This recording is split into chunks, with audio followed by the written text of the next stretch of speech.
আর কোনো খোঁজ খবর নাই। 2 বছর পর খবর পেয়েছে স্বামী নাকি আরেক জায়গায় বিয়ে করে নতুন করে সংসার পেতেছেন। তো লিমা খুবই কষ্ট পেয়েছেন, খুবই আঘাত পেয়েছেন। আসলে প্রেম করে যাকে বিয়ে করলো সেই তাকে আঘাত দিয়ে চলে গেল।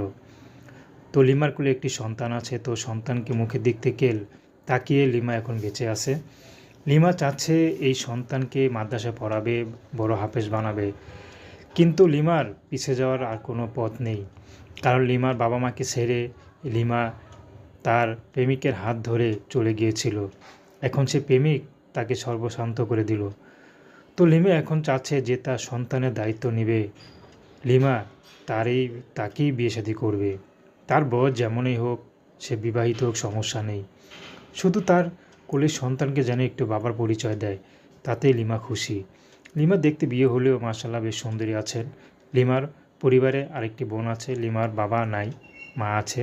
তো মা পরের বাসায় কাজ করে। তো লিমার বিয়ে হয় না। তো লিমা গোপনে প্রেম করে বিয়ে করে চলে গিয়েছিল। তো সে স্বামী তো চলে গেল।